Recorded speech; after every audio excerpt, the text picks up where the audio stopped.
Good morning, Kenya. Rise and shine to the morning momentum. Your daily dose of a comprehensive rundown of the top stories making the headlines. It is a Friday, 22nd August 2025. This is a daily compendium of local and international news, human interest stories, current affairs, and expert opinion. Use the hashtag The Morning Momentum at Younib Media TV at Alphonce Albakwekwe. Let's take a look at the top stories on the Daily Nation this morning. On the front page, chaotic return. DCP party leader cuts short 2 months US tour to lead by-election campaigns. Now, the former Deputy President Rigathi Gachagua was welcomed by hundreds of supporters at JKIA. Supporters face off with police who thwart bid to breach barricades on restricted zones at JKIA. Gashagua's motorcade pelted with stones and rowdy youths who had blocked Mombasa Road, and defiant opposition group cancels Kamkunji rally and makes fiery speeches along a busy highway. You want to catch up with that on page 4 and page 5 of the Daily Nation this morning. On page 8, Ruto, unfair lending rules hurting Africa. Addressing the plenary session of the Tokyo International Conference on African Development in Japan, the president said global financial institutions are stifling the continent's development through unfair credit ratings. You want to catch up with that on page 8. On page 7 this morning, Shah sent 20 million to Ghost Facility. When a nation team visited Ndiwa dispensary yesterday, the gate was closed with only a cow grazing inside the compound. You want to catch up with that story on page 7. Now, let's get up close and candid with the nation. We take a look at page 2. Let's see what we have there. So, on page 2 of the nation this morning, why Nairobi is second most air polluted city globally. Nairobi's air quality crisis mirrors challenges across East Africa, demanding coordinated action. Most polluted cities as at August 13, 2025. Multiple sources of pollution are making the capital's air toxic, making residents sick, while others become dependent on inhalers. You want to catch up with that on page 2. On page 3 this morning, how a woman's bid to beat CRB put her in auctioneer's hands. High Court rules that EcoBank is entitled to exercise its statutory power of sale. A 55 million shillings loan advanced by EcoBank Limited has escalated into a bitter court battle. That story is beefed up for you on page 3. On page 4 this morning, politics. Gachagua maintains stoic silence amid the chaos of turbulent return. Convoy was headed for Kamkunji, but fears of another ambush forced a change of plans. He chose to let the chaos, shattered windscreens, and the fiery words of allies speak to the turbulence of his return. Now, he stepped out of the international arrivals terminal incognito, his Stetson hat and denim jacket bellying the storm that shadowed him. But for the hundreds of Mr. Rigathi Gachagua's supporters who had camped at the JKIA overnight, vigilance was everything. A few minutes past 1 p.m. when he landed, confusion radiated with the foul stench of foreboding when word spread that the former deputy president might not pass through the main exit as expected. The waiting crowd shuffled frantically between access points with their one-term chants rippling through the pregnant air as bewildered travelers were swept into the chaos. Many stood back, clutching their luggage, watching from a distance as anticipation curdled into frustration and the airport morphed into a stage of raw political theater.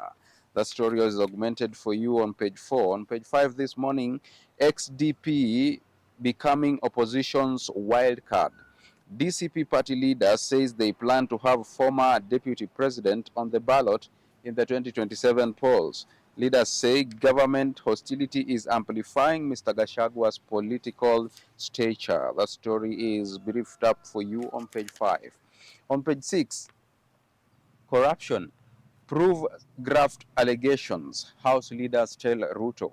The president has accused members of parliament of extorting bribes from those appearing before them. Wetangula challenges MPs to ensure objectivity and impartiality in their work. Now, the National Assembly's leadership has dismissed President William Ruto's remarks on bribery in parliament as more allegations and challenged him to provide evidence if he is to be taken seriously. Speaker Moses Wetangula, Majority Leader Kimani Ichung'wah, and Minority Leader Junet Mohammed said anyone accusing members of taking bribes should provide evidence before any action can be taken. At the same time, Mr. Wetangula challenged parliamentarians to work towards restoring public trust. You want to catch up with that on page 6. On page 7 this morning, SHA wires 20 million shillings to a health center abandoned 10 years ago.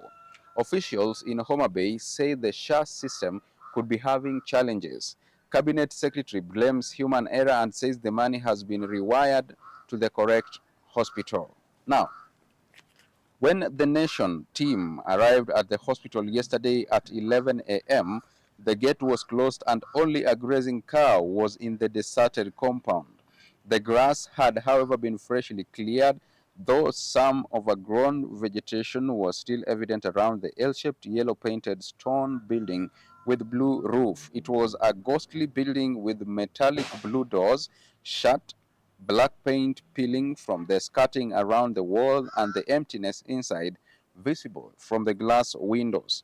This is Nyandiwa Health Center in West Kamagak Ward, Homa Bay County, which has been abandoned for 10 years. Quite ironical right there. On page 7 still, graduates in police service want court order respected.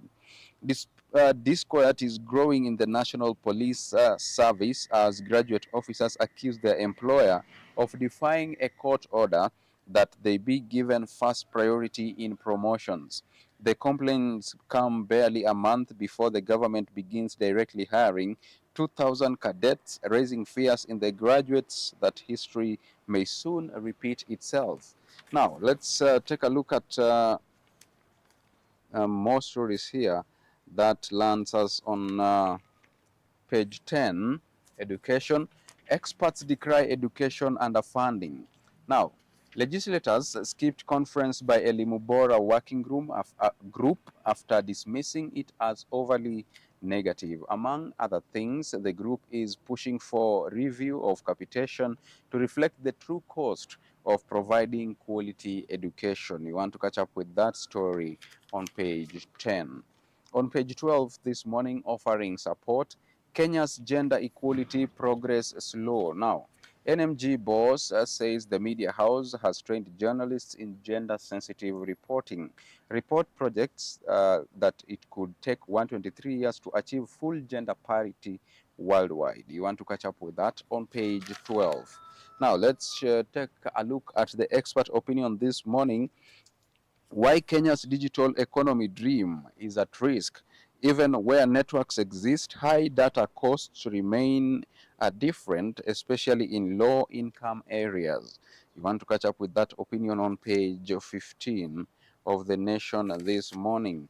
So let's take a look at the DN2, the Voice article, Beijing's Unfinished Business.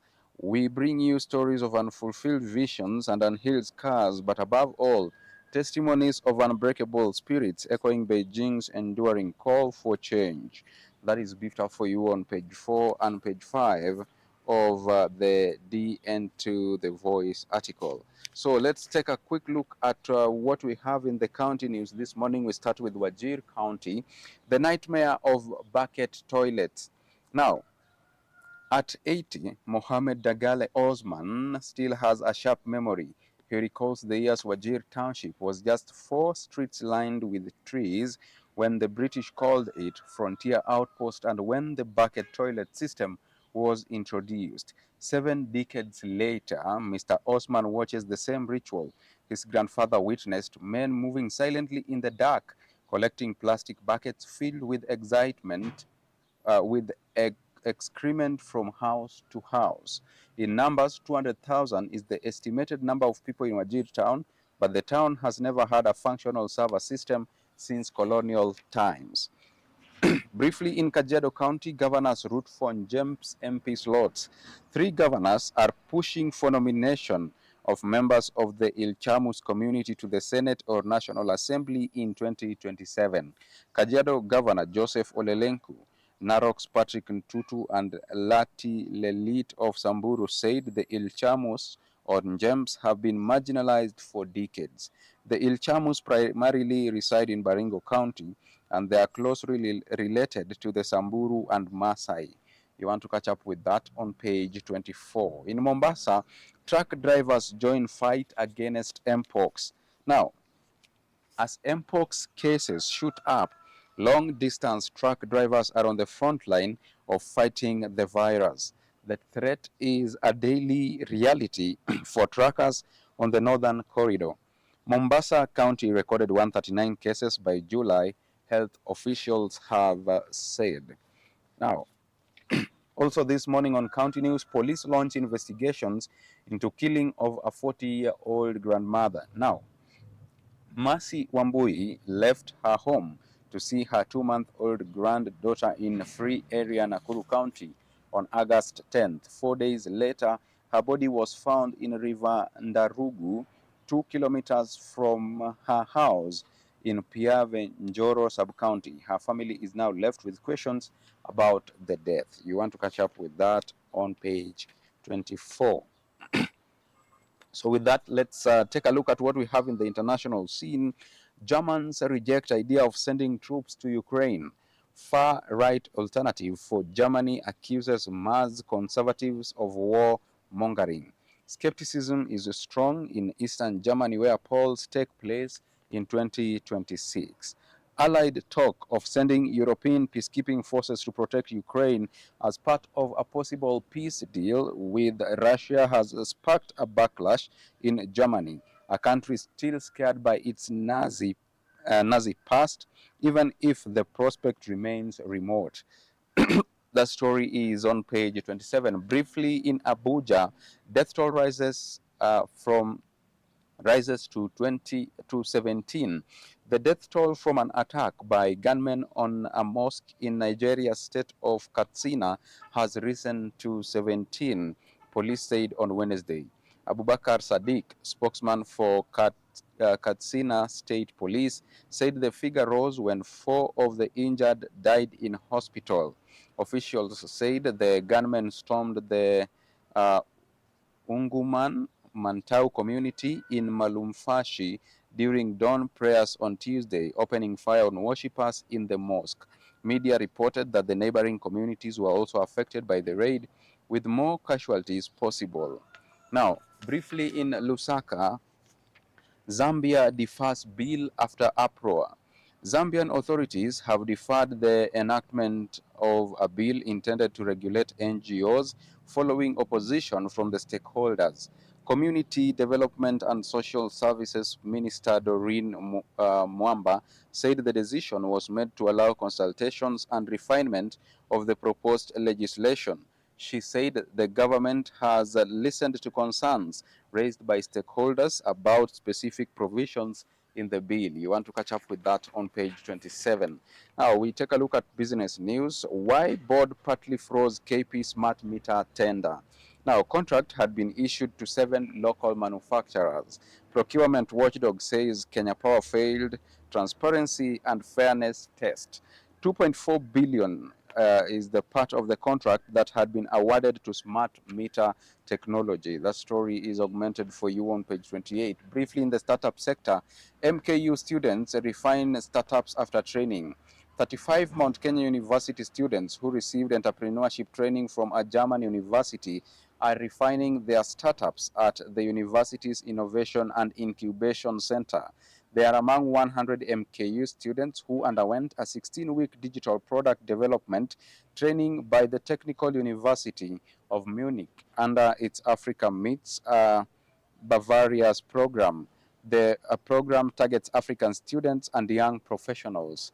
Now, in the aviation sector this morning, Etihad to triple flights on Nairobi-Abu Dhabi route. Abu Dhabi's Etihad Airways will more than triple its weekly flights on the Abu Dhabi-Nairobi route, citing strong demand. The Middle East carrier plans 14 weekly trips by December 15, 2025, up from the current 4, marking an increase of 250% or 3.5 times. In the insurance sector, Old Mutual deal offers cover for Boda Boda riders. Now, Old Mutual has partnered with the Kenya Boda Boda Association Rescue, Co-Encourage Insurance, and Rafiki Microfinance Bank to introduce Border Riders Super Cover, which provides operators with 1,000 shillings per night for up to 50 nights in hospital and a 100,000 shillings funeral expenses benefit. You want to catch up with that on page 28. So with that, let's take a quick look at what we have in the field. We dive into some sporting action. We start with the East African Secondary School Games. Golden harvest for Kenya. Now, football, handball boys and girls titles to be decided today. Hosts retain boys and girls athletics titles. Rugby 15's crown and girls hockey gong in style. You want to catch up with that on page 34. Let's take a look at Chan on page 35. Let Babadogo grounds be. We want young talent to thrive. Now, President Ruto intervenes after a Kenya player informs him of land grab attempt. Residents narrate how ground has produced great footballers, kept youth busy and away from vices. The first thing that strikes you when you visit Babadogo football grounds in Ruaraka constituency is the relentless activity. A row of shops made of iron sheets line the road, behind which lies the historic playground where many Kenyan footballer stars honed their skills. Several teams use the ground at the same time every day, all day. You want to catch up with that on page 35. Now, rewards. Suluhu hands Taifa Stars 10.5 million reward ahead of quarters clash with Morocco. Tanzania President Samia Suluhu has given Taifa Stars a reward of Tanzanian shillings 200 million, which is an equivalent of about 10.5 million shillings ahead of their 2024 African Nation Championships quarterfinal clash against two-time winners Morocco. The two nations meet today at the Benjamin Mkapa Stadium in Dar es Salaam. A report by the respondent on Wednesday indicated that the hefty team reward was delivered to the Taifa Stars player by the Minister for Information, Culture, Arts and Sports, Palamagamba Kabudi. Now, on the cover page of The Nation this morning, moment of truth for Harambee Stars against Madagascar side. CAF allows more Kenyan fans to attend today's match at Kasarani. It's all about the quarter-finals. All right, so Kenya's Harambee Stars play Madagascar in the quarterfinals of the 2024 CHAN at the 48,000-seater Kasarani today from 5 p.m. Kenya will be playing for place in the semifinals of the tournament with the added incentive of both monetary and material rewards. The sold-out match will mark the 11th meeting between the two sides, and Kenya holds a slight edge over today's opponents, having won 5 past matches against Madagascar, losing 3 and drawing 2. That is on the cover page for you. Also this morning, still sticking with CHAN, Tanzania Eye historic win against Morocco. The stage is set, the excitement is electric, and the home crowd is ready. Tanzania's national football team, Taifa Stars, play Morocco tonight in the quarterfinals of the African Nations Championship CHAN at Benjamin Mkapa Stadium in Dar es Salaam. The highly anticipated match kicks off at 8 p.m. and promises to be a night of high drama and passion. All eyes will be on home team Taifa Stars as they aim to defy the odds and secure a memorable victory against one of Africa's football powerhouses, Morocco. So with that story of Tanzania playing against Morocco, we come to the tail end of today's session of the Morning Momentum. Thank you so much for staying with us. Our heartfelt gratitude goes to all those who made this broadcast a success. Behind the lens, Rafael Wangila, and the chief controller this morning has been Benjamin Simiyu. My name is Alphonse Ouma. See you next week, same time, same place. Until then, do have a beautiful weekend ahead of you. Bye bye for now.